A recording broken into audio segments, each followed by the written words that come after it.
Hello friends, మళ్ళీ ఒక వీడియోతో మేము ముందుకు వచ్చాను. Boiled egg with tomato curry. Oil ఒక గంట వేసుకోండి, ఎందుకంటే మనం బాయిల్ చేసి పెట్టుకున్నాం కదా ఎగ్స్, అవి ఫ్రై చేసుకోవాలి కదా, అందుకే కొంచెం ఆయిల్ ఎక్కువ పడుద్ది. వేసుకున్న తర్వాతకి ఆయిల్ హీట్ ఎక్కిన తర్వాతకి 4 ఎగ్స్ వేసుకోండి. 4 ఎగ్స్ వేసుకొని మంచిగా దాన్ని ఫ్రై చేసుకోండి, ఎందుకంటే బ్రౌనిష్ వచ్చే వరకు ఫ్రై చేసుకుంటే బాగుంటుంది. బ్రౌనిష్ అయిన తర్వాత తీసి పక్కన పెట్టి అదే ఆయిల్లో 3 ఇలాచి, 3 లవంగా, ఒక చెక్కనండి వేసుకోండి. ఈ ఆకండి బగారాకు అంటారు, స్మెల్ మాత్రం సూపర్ వస్తుందండి. బగారాలు వేసినా బాగుంటుంది, అలాగే మన కర్రీస్లలో వేసుకున్నా బాగుంటుంది.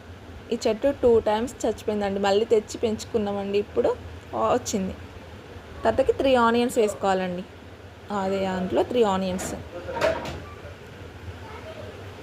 ఆనియన్స్ వేసి మంచిగా కలిపిన తర్వాతకి కొంచెం మగ్గిన తర్వాతకి 1 స్పూన్ అల్లం అండి, ఫ్రెష్ అల్లం. ఏ కర్రీస్కైనా, నాన్ వెజ్కైనా, దీనికైనా, వెజ్కైనా ఫ్రెష్ అల్లం ఉంటేనే బాగుంటుంది కదండి.